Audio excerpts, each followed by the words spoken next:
One of my coworkers told me that their mower didn't start after having it in storage over the winter. I then asked them if they left fuel in the tank before putting it up, and they couldn't remember. I will say this, if you're putting your mower up for the winter, you should probably take a couple steps to keep this very situation from happening to you. Otherwise, if the winter happens to be longer than expected, terrible things will happen to the fuel in the system. In today's video, we're going to be looking at this Mower lawnmower, and the problem is that after getting it out of longer than expected storage, surprise surprise, it's not wanting to start anymore. I do have to let you know, there are multiple ways to prepare a mower for long-term storage, you just have to pick one. But if you want to leave it to chance, this video might just help you out.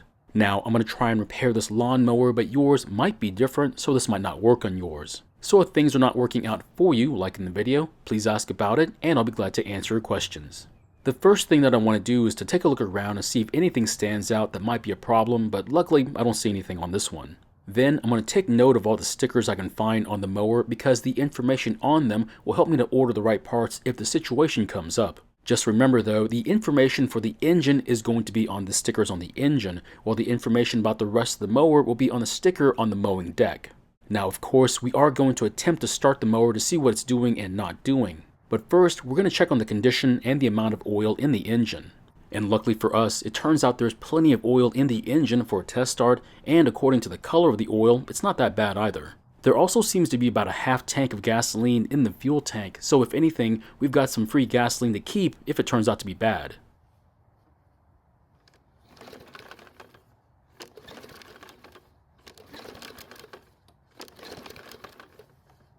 Unfortunately, it didn't even try and start, which is not good. Next, I'm going to see if the fuel system is the problem by adding my own fuel to the carb and then trying to start it again.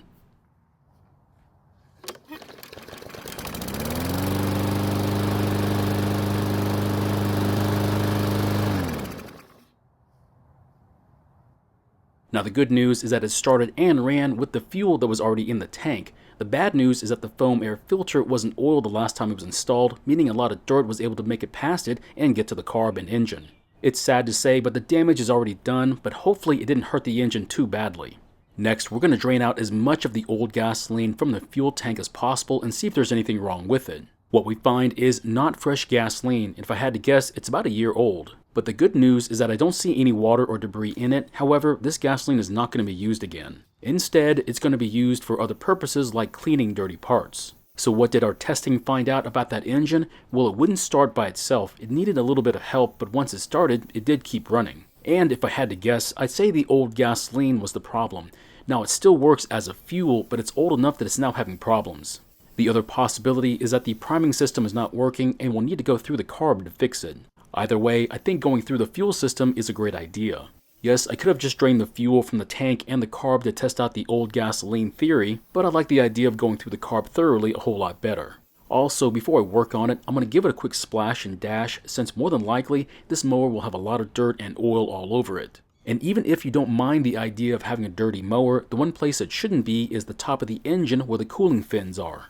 Also, you don't need to use water to clean your mower. You can use compressed air as well, but just be careful because the dirt and debris will go everywhere, including your eyes, clothes, and lungs. Once you're done hosing it off, make sure you give it a chance to dry off. Do not put it away wet, otherwise terrible things could happen to it.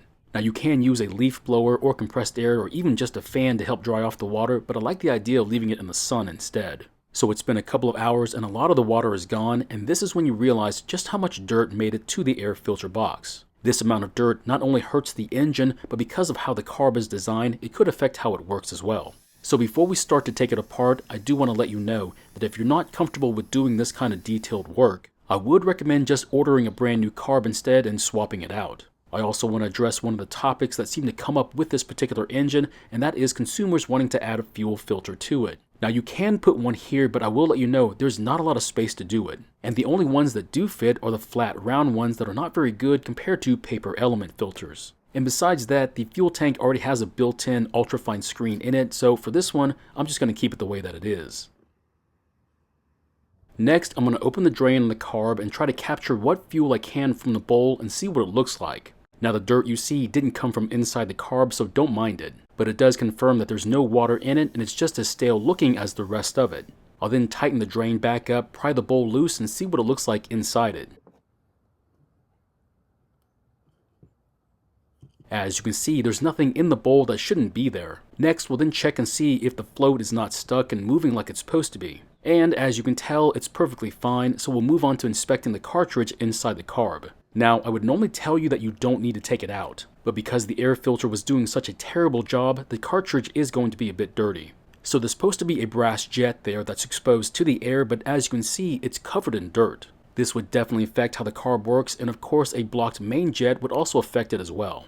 Next, we're going to pry the cartridge apart and start the process of clearing and cleaning all the ports. And after taking it apart, you can see even more dirt covering the emulsion tube, which is not supposed to be there. Now, even though it may not be needed, I'm going to also take off the float and needle to inspect the opening and clean it too. Now, the needle has a rubber tip to it, and that's the part that seals against the seat. But if your rubber tip is dirty, you can try cleaning it. However, if it's really bad, you're going to need to replace the needle. Otherwise, the tip may not seal well against the seat and cause your carb to leak fuel. So after spraying some carb cleaner into the side of the opening near the clogged jet, it's now clear again. But if you don't have any carb cleaner, you can always try using compressed air to do the very same thing. And even though the main jet looks clear, I'm going to use my carb cleaning wires to make sure it's as clear as possible. Once I'm fine with it, I'll then give it a quick spray with some carb cleaner and then start to put the carb back together. I will tell you that it's not difficult to clean a carb, but some carbs may be very stubborn to clean. And even if you spend a lot of time trying to clean them, sometimes they'll still have problems. And what might happen is that the engine will start and run, but it'll have a slight miss or inconsistent engine speed. Now, if it is your own personal mower and you can live with it like that, then good for you. But if you plan on selling it running like that, it might be a tough sale, so getting it running somewhat well would be a better choice. Now, putting the carb back together will take some attention to detail. And that's because if you don't set the pin correctly for the float, it could cause the carb to leak. And because of the way the bowl is shaped, it only fits on the carb one way, so don't force it if it won't go back together. Also, make sure that the bowl is installed straight and not crooked, otherwise it might cause another leak. And if the bowl is crooked, then you'll need to take it back off and try installing it again. Also, don't forget to check that the O-ring and the white retainer are still on the back of the carb. Otherwise, there's going to be a place for air and fuel to leak, and it's going to cause all sorts of problems. Now, if they're not there, they might still be on the intake pipe and will need to be taken off and installed on the back of the carb.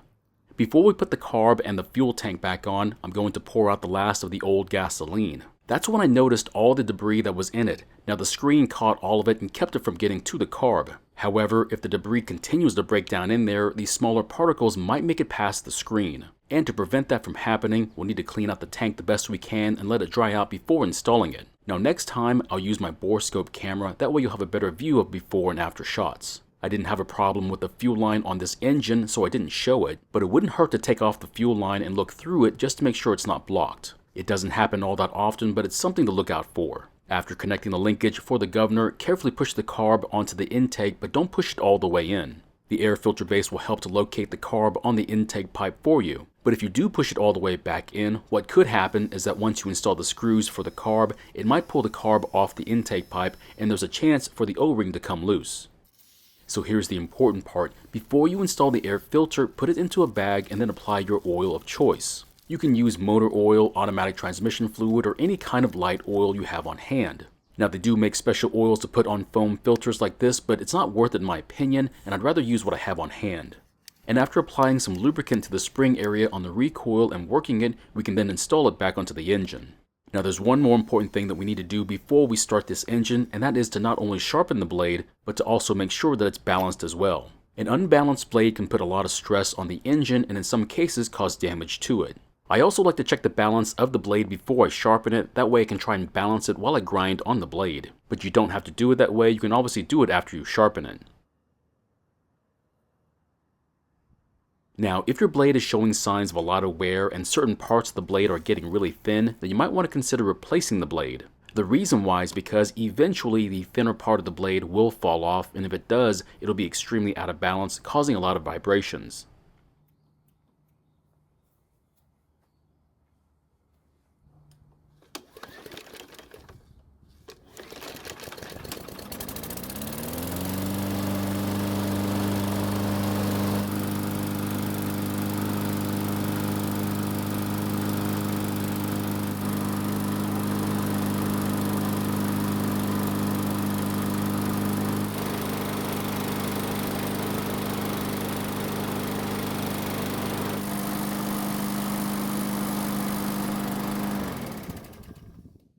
So it's been running for about 5 minutes and it should be close to normal operating temperatures. Let's see what happens if we try and start it back up.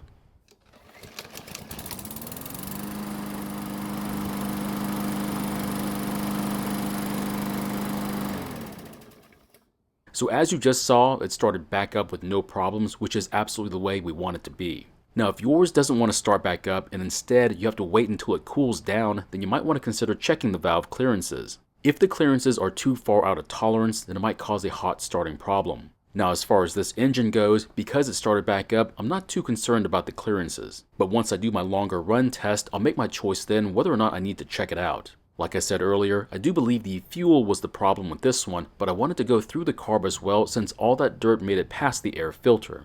Now remember to check your air filter at least once a year, and if you need to, replace it if you think it might be the cause for your problems. Maintenance items like spark plugs and air filters are cheap and easy to replace compared to taking it in for a service. Also, it is your choice on how you put your mower away for storage, but I will let you know some ways are a whole lot better than other ways. So my question is, if you had to store your mower for only 5 months, would you leave fuel in it? And if you've done it that way before, have you ever had any problems starting it back up?